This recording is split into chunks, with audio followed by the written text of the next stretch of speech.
नमस्कार, देश न्यूज में आपका स्वागत है और मैं हूं आपके साथ स्नेहा। चलिए नजर डालते हैं कुछ हेडलाइंस पर।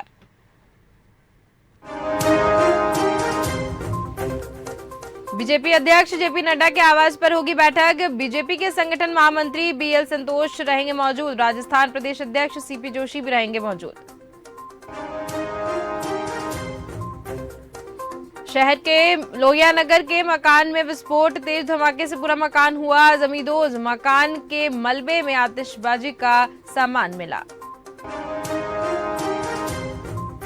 और लखनऊ में दीपावली पर मुफ्त सिलेंडर देगी योगी सरकार। उज्ज्वला योजना के तहत एक मुफ्त सिलेंडर। यूपी बीजेपी ने चुनावी संकल्प पत्र में किया था वादा। दिल्ली में नवरात्र के तीसरे दिन छतरपुर मंदिर में भजन कीर्तन हुआ। श्रद्धालुओं ने दर्शन किए। 9 दिनों तक होगा पूजन।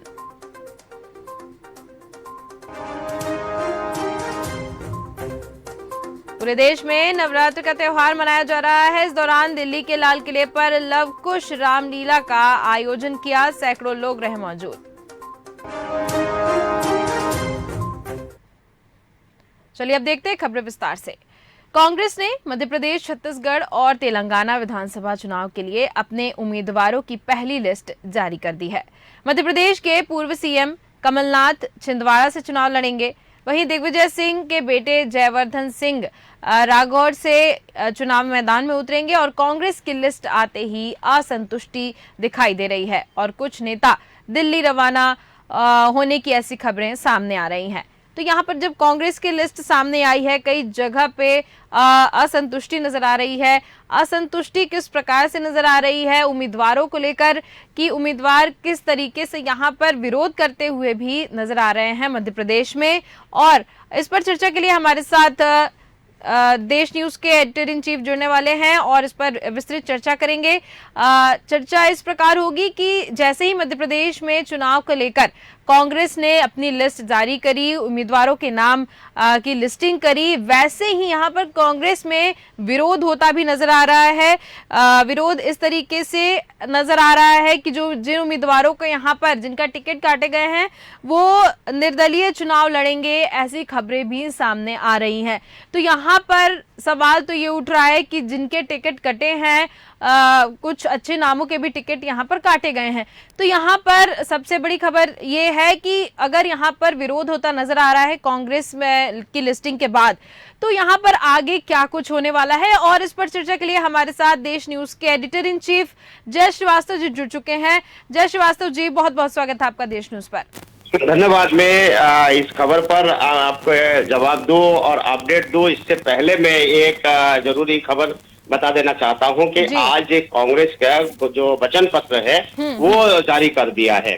और वचन पत्र में जिस प्रकार से बहुत कुछ देने का वायदा किया है, उसमें सबसे पहले जो किसान ऋण माफी के जो घोषणा की थी उसको निरंतर रखने की घोषणा की है। और 1500 रुपये जो बहनों को देने के लिए और उन्होंने पहले से ही बोल रहे थे, वो वचन पत्र में है। गैस सिलेंडर के 500 रुपए में गैस सिलेंडर मिलेंगे, वो वचन पत्र है। इंदिरा गृह ज्योति योजना के अंतर्गत जो है 100 यूनिट माह पर 200 यूनिट हाफ दाम पर दिया जाएंगे, ये वचन पत्र में है। और पुराने पेंशन योजना 2005 का जो है, मतलब वो 2003 तक सरकार थी कांग्रेस की, उसके बाद 2 साल तक उसमें ओपीएस चलने के बाद जो बंद हुआ उसको चालू करने के लिए वचन पत्र में शामिल किया गया है। किसानों को सिंचाई के लिए 5 हॉर्स पावर विद्युत निःशुल्क देने के लिए वचन पत्र शामिल किया गया है। किसान आंदोलन और विद्युत संबंधित झूठे और निराधार प्रकरणों को वापस लेने के लिए वचन पत्र में उसको शामिल किया गया है। और दिव्यांगजनों के पेंशन की राशि बढ़ाकर वो 2000 रुपए करने की घोषणा भी वचन पत्र में किया गया है। जी बिल्कुल। शासकीय सेवा एवं योजनाओं में ओबीसी को 27% आरक्षण देंगे, ये नई चीज लेके आए हैं कि 27% ओबीसी में आरक्षण भी देंगे। संत शिरोमणि रविदास के नाम पर कौशल उन्नयन विद्यालय सागर में स्थापित करेंगे, इसको भी वचन पत्र में शामिल किया है। तेंदुपत्ता की मजदूरी की दर 4,000 रुपया प्रति मानक बोरा करेंगे, इसको भी इन्होंने इस वचन पत्र में शामिल किया है। उसके बाद सबसे जो बड़ी बात जो चर्चाओं में था वो ये है कि पढ़ो और पढ़ाओ योजना के अंतर्गत जो सरकारी स्कूलों के बच्चों को कक्षा 1 से लेकर 8वीं तक 500 रुपया और कक्षा 9वीं से 10वीं तक 1,000 रुपया और कक्षा 11वीं से 12वीं तक के बच्चों के लिए 1,500 रुपए प्रतिमाह देने के लिए ये बात कही है। मतलब इसमें जो सरकारी स्कूल है उसके लिए ये प्रावधान रखा है। मध्य प्रदेश में स्कूली शिक्षा निःशुल्क करने की भी ये बात कही है, लेकिन स्कूली शिक्षा यदि निःशुल्क किया जाएगा मध्य प्रदेश में, इसमें भी ये स्पष्ट नहीं है कि इसमें प्राइवेट है कि सरकारी है। और आदिवासी अनुसूचित क्षेत्र में कांग्रेस के कार्यालय में बना ऐसा एक्ट लागू करेंगे जिसमें उनको फायदा मिले। तो ये जो चीजें हैं ये इसमें शामिल किया है जो पुराने वचन पत्र के में शामिल था। उसके अलावा अब जो है और भी कुछ जो सिंचाई से संबंधित है, किसानों के लिए है, युवाओं के लिए है, महिलाओं के लिए है, बहुत सारे इसमें शामिल किया गया है। तो मुझे लगता है कि अब चुनावी मोड बिल्कुल फुल स्पीड से दौड़ने लगा है और आज से वचन पत्र में जो चीजें शामिल करने के वायदा किया जा रहा है और इसमें बात होने लगेगी।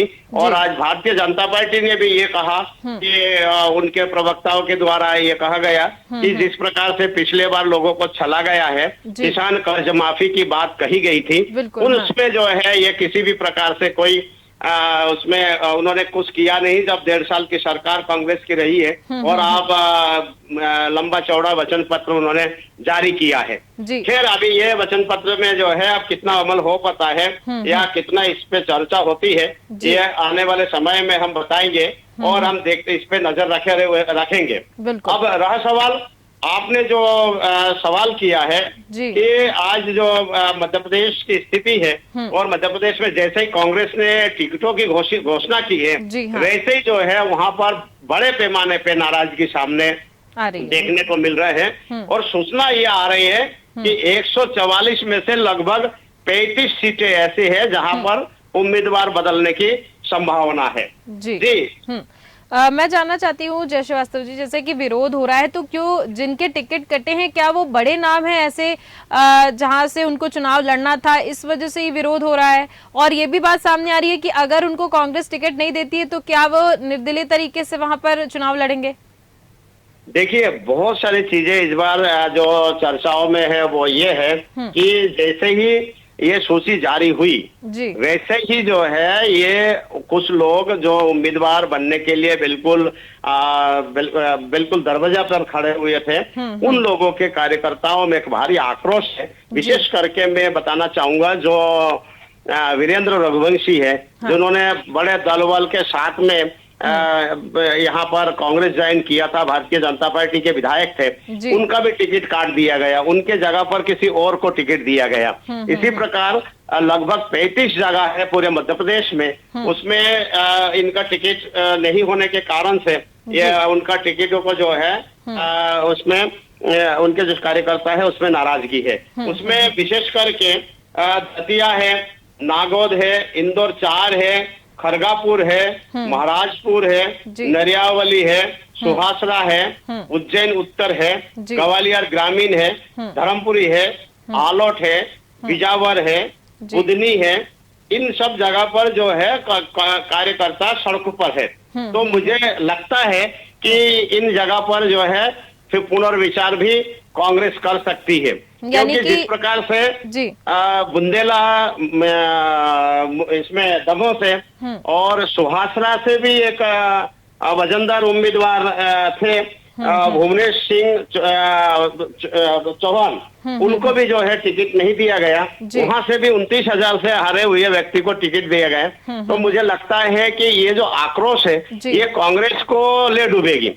मुझे कांग्रेस को पुनर्विचार के लिए आज दिल्ली बुलाया गया है, शायद कल मीटिंग है और मीटिंग में हो सकता है कि कुछ टिकटों को बदला जाए। और ठीक है। एक तरह से मैसेज ये जा रहा है कि ये जो सूची है, जी। इस सूची में जो लोग शामिल है, ये इन लोगों को जीतने में कठिनाई होगी जी। और एक तरह से कांग्रेस के प्रति लोगों के आक्रोश बढ़ेगा कि जिन लोगों को ये कह के पार्टी में शामिल कराया गया कि आपको टिकट दिया जाएगा, जी। उन लोगों को टिकट नहीं दिया गया। तो ऐसे स्थिति में जो है उनके कार्यकर्ता ठगा सा महसूस कर रहे हैं और ये बोलने में भी कोई कोताही नहीं बरत रहे हैं कि कमलनाथ ने, दिग्विजय सिंह ने धोखा किया, धोखे से उनको पार्टी में शामिल किया और उनके साथ में गलत हुआ है, उनको टिकट नहीं दिया गया है। तो और जो लोग इस उम्मीद से बैठे हुए हैं कि हमें टिकट देंगे, हम बीजेपी से छोड़ के अगर कांग्रेस ज्वाइन करते हैं, वो लोग भी अब आने से डरेंगे, क्योंकि जो हालत अभी देख रहे हैं वो उस हालत को देखते हुए लगता है कि यदि कोई आता है भारतीय जनता पार्टी छोड़ के या किसी अन्य पार्टी से, तो कांग्रेस उनको टिकट देने में 100% जो वचन दिया जा रहा है उस पर कायम रहेंगे, इस पर शंका है। बिल्कुल बिल्कुल, यानी कि उम्मीदवारों की जो सूची है उसमें बदलाव आ सकते हैं। बिल्कुल, मुझे ऐसा लगता है कि जो ये बात जरूर है कि मैं 90 से राजनीति को देखता चला आ रहा हूँ। मुझे पहली बार इस प्रकार के जो सबसे कमजोर सूची इस बार लगी है कि ये जो सूची कांग्रेस ने जारी किया है, ये इतने सालों के जो सूची है उसके तुलना में ये सबसे कमजोर सूची है। और सूची के कारण से जो अच्छा वाला जो माहौल कांग्रेस के प्रति था उसको जो है बट्टा लग गया है। अब लग रहा है कि मुझे कांग्रेस का जीतना बहुत कठिन होगा प्रदेश में और भारतीय जनता पार्टी के लिए ये आसान राह बना दिया है। जी जी, बहुत बहुत धन्यवाद जय श्रीवास्तव जी हमारे साथ जुड़ने के लिए और उस पर चर्चा करने के लिए। तो हम यहाँ पे बात कर रहे थे कांग्रेस के सूची की, जो कि मध्य प्रदेश, छत्तीसगढ़ और तेलंगाना विधानसभा चुनाव के लिए जो उन्होंने उम्मीदवारों की लिस्ट जारी की है, उसमें मध्य प्रदेश में रोष प्रकट कर रहे हैं लोग, यहाँ पे निराश नजर आ रहे हैं। उम्मीदवारों के टिकट काटे गए हैं और जिनके टिकट काटे गए हैं उनका ये मानना है कि अगर उनको यहाँ से टिकट नहीं दिया जाता है, अगर उनकी विधानसभा सीट से टिकट नहीं मिलता है, तो निर्दलीय तरीके से वो चुनाव लड़ेंगे। विरोध हो रहा है कांग्रेस का और जैसा कि यहाँ पर अभी पता चला कि इस पर जो है दोबारा से चर्चा हो सकती है और उम्मीदवारों के नाम यहाँ पर बदले जा सकते हैं।